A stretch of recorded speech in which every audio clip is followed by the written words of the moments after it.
ये इम्पॉर्टेंट है कि it's not a game of one person. Okay, ठीक है, a good surgeon can make a difference, या बट लेकिन वो जो है वो टोटली आउटकम जो है बच्चे की, वो डिपेंड करता है कि उस यूनिट में और क्या फैसिलिटीज़ किस तरह से मौजूद है। इसी वजह से जो हमारी एडवाइस भी यही होती है कि जो मेजर बर्थ डिफेक्ट हैं should be dealt with only in the tertiary care units, जहाँ पे मल्टी डिसिप्लिनरी टीम मौजूद हो। राइट। सो डॉक्टर शब्बीर, कुछ बीमारी के मुतालिक मैं आपसे बात करना चाहूँगा। I know it's not very common, but कुछ दफ़ा देखा गया है कि पैदाइश के बाद कुदरती तौर पे बच्चों में जो पखाने का रास्ता है वो मौजूद ही नहीं होता, और ये एक बड़ी ही अलार्मिंग सिचुएशन, एक इमरजेंसी सिचुएशन और एक बड़ा पैनिक सिचुएशन क्रिएट हो जाती है फैमिली के लिए भी। तो इसका कोई पीडियाट्रिक सर्जरी में इलाज मौजूद है? आई थिंक जो ज़्यादातर बच्चों में एनाटमिकल डिफेक्ट्स हैं, दैट्स मीन उसकी बच्चे की साख्त में जो डिफेक्ट है, ज़्यादातर उनका इलाज मौजूद है। ठीक है, ज़्यादातर ये डिजीज़ ट्रीटेबल होती हैं। एक पेरेंट के लिए जब एक बच्चा डिलीवर होता है और कोई मेजर स्ट्रक्चरल एबनॉर्मलिटी, जिस तरह से आपने एक स्ट्रक्चरल एबनॉर्मलिटी की कि जी उसके पॉटी का रास्ता ही नहीं है, ठीक है, अब जाहिर है कि ये एक पेरेंट के लिए बहुत ही स्ट्रेसफुल सिचुएशन होती है। ये नहीं है कि जी इसको अपेंडिक्स से ऑपरेट किया ठीक हो जाएगा। यहाँ पे बच्चे की फ्यूचर लाइफ को सोचना होता है कि ये बच्चा ग्रो करेगा, एडल्टहुड में जाएगा, क्या उसकी क्वालिटी ऑफ लाइफ होगी।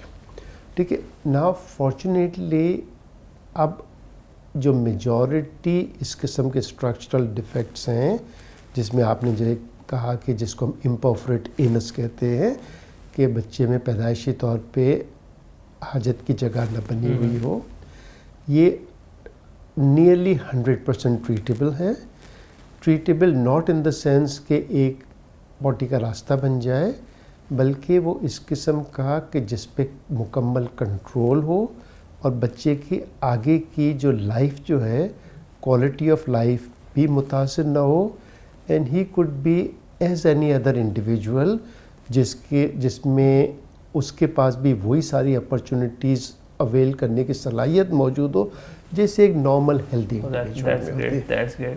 तो क्या इसी तरह एक और है कि जिसमें हमने देखा है कि खुराक की नाली यानी कि फूड पाइप वो कुदरती तौर पे बहुत तंग होती है कि वो बेबी प्रॉपर फीड ही नहीं ले पाता, तो इसमें भी इसको भी क्या सर्जिकली करेक्ट किया जा सकता है ऑपरेशन के ज़रिए? हाँ, यानी कि जैसे हम दूसरे बॉडी के दूसरे एंड पे जाएं कि ग़िज़ा की नाली ही नहीं बनी हुई। अमूमन ये होता है कि ग़िज़ा की नाली कुदरती तौर पे बंद होती है और उसका ताल्लुक़ सांस की नाली से होता है। अब यहाँ पे 2-3 चीज़ें अहम हैं इनके आउटकम में। एक, सही वक्त पे तशख़ीस होना। काफ़ी सारे बच्चों को तो अब हम एंटीनेटली तशख़ीस कर लें, इसको भी उस तरह डायग्नोस किया जा सकता है। जो बर्थ से पहले कुछ हमारे पास टेल साइंस होती हैं जिस पे हमें ये लगता है कि इस बच्चे में ये बर्थ डिफेक्ट होने के चांस है।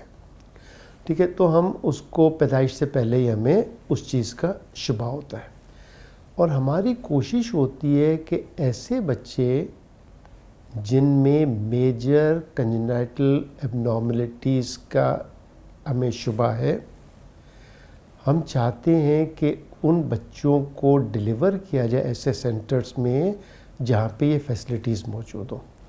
ठीक है, ये बात मैं इसलिए कह रहा हूँ, जैसे आपने एग्जांपल दी ना, जैसा ग़िज़ा की नाली बंद है।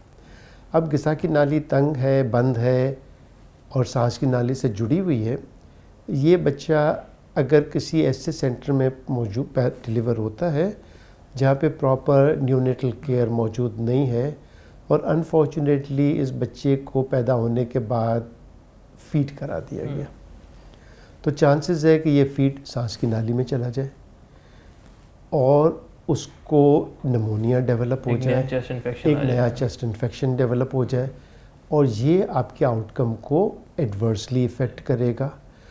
तो जहाँ तक आपने जो बर्थ डिफेक्ट की बात की कि बच्चे की ग़िज़ा की नाली बंद होना और सांस की नाली से जुड़ा होना, ये तकरीबन हम 2000 से 3000 में से एक बच्चे में देखते हैं ये प्रॉब्लम, ठीक है।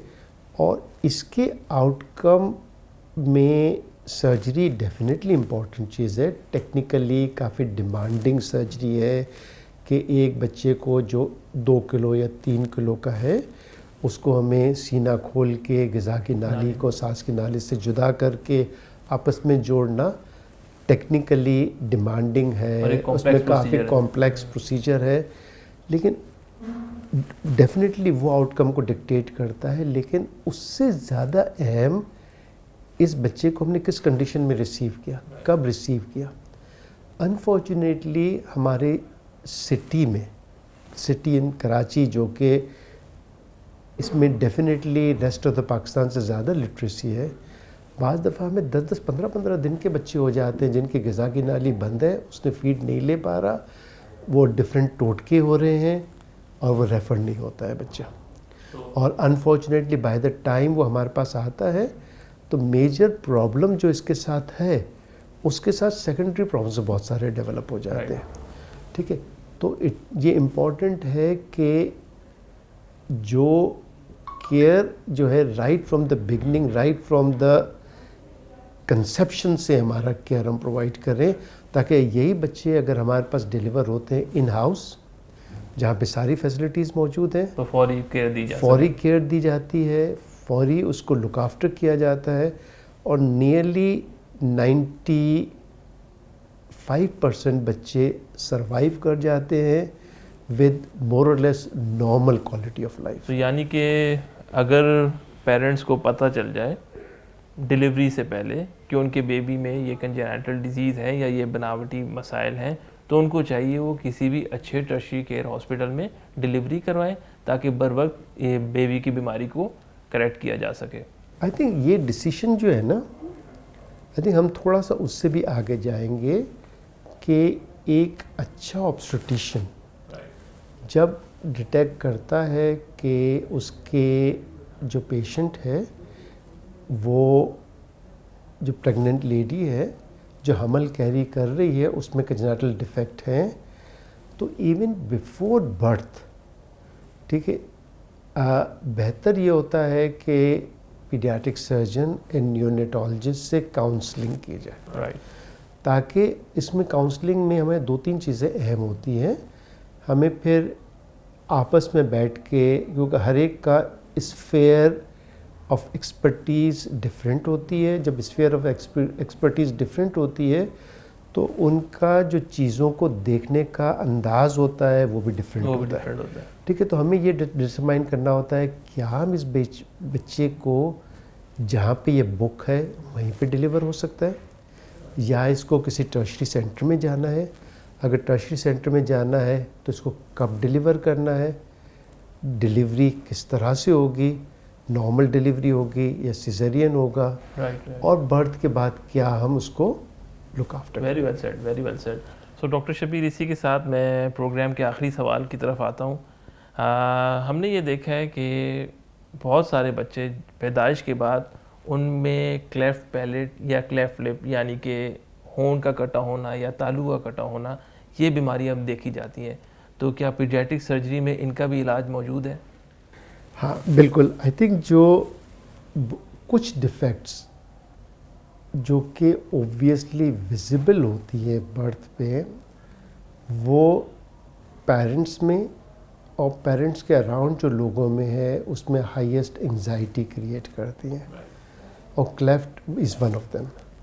कि जब बच्चा पैदा होता है और देखा जाता है कि इसका होंठ कटा हुआ है या तालू कटा हुआ है, तो सबसे पहले तो बेचारी माँ को कि तुम चांद गिरन में बाहर गई थी इस वजह से वो ये क्या तो अनफॉर्चुनेटली उसका कोई साइंटिफिक एविडेंस नहीं है, ठीक है। और ये जो बच्चे डिफरेंट जो फेशियल एबनॉर्मलिटीज साथ डेवलप होती हैं। हमारे पास अब पीडियाट्रिक्स में भी स्पेशलिस्ट प्लास्टिक सर्जन्स मौजूद हैं जिनका बेसिकली एक्सपर्टीज़ ही कि वो डे इन एंड आउट इसी प्रॉब्लम्स को डील करते हैं। और इन्हीं ये सारे प्रॉब्लम एक ही तरह के नहीं होते, इसमें कुछ ज़्यादा सीवियरिटी के होते हैं, कुछ कम सीवियरिटी के होते हैं। बाज़ जगहों पे हमें बिसाइड अगेन यहाँ पे भी रोल आ जाता है मल्टी डिस्प्लिनरी। सिवाय हमें इनके होंठों को सीधा करना या जोड़ना ही नहीं होता है, इनमें और जो इश्यूज़ हैं फ्यूचर के, स्पीच हो गई, डेंटल इश्यूज़ हो गए, सोलोइंग के प्रॉब्लम्स हो गए, इन सबको देखना होता है। तो again in a multi disciplinary team this is manage very well now to the extent कि काफ़ी सारे बच्चों में when they grow up even they themselves will not realise कि they were born with that defect. वो normal life गुजार सकते हैं। देखो मैं हमेशा यही कहता हूँ कि जहाँ पे नेचर में कुछ, अगर आई वुड नॉट से वर्ड कोताही, लेकिन नेचर में अगर कोई चीज़ कमी रह गई ये इंसान उसको 100% नहीं कर सकता है, लेकिन near 100%। Right. Thank you doctor Shabbir कि आपने अपना टाइम दिया और काफ़ी सवालात के डिटेल में जवाब दिए, आसान करके जवाब दिए और हमारी मालूमात में भी इजाफा किया। Thank you for your time. Okay, thanks very much and I hope कि इससे जो जनरल पॉपुलेशन में अवेयरनेस डेवलप होगी कि जो बच्चे हैं अगर उनको डिफरेंट डिफेक्ट से पैदा होते हैं ये टोटली ट्रीटेबल है और इसमें किसी इंडिविजुअल का कोई कसूर नहीं है। राइट। सो आज हमने देखा कि जिस तरह एक एडल्ट पेशेंट को मुख्तलिफ स्पेशलिटीज़ ट्रीट करती हैं, इसी तरह बच्चों के अपने गैस्ट्रोएंटरोलॉजिस्ट हैं, अपने कार्डियोलॉजिस्ट हैं, अपने ब्रेन स्पेशलिस्ट हैं। मज़ीद हमने देखा कि बहुत सारे कंजेनाइटल यानी कि पैदाइशी बर्थ डिफेक्ट को हम हमल के दौरान ही डायग्नोज कर सकते हैं और अगर वो किसी अच्छी टर्शियरी केयर सेटअप में डिलीवर होते हैं तो उनको बर वक्त केटर भी कर सकते हैं। इसी तरह की मज़ीद इंफॉर्मेटिव वीडियोज़ के लिए देखते रहिएगा इस पॉडकास्ट को। इजाज़त दीजिए। Thank you. अल्लाह हाफ़िज़।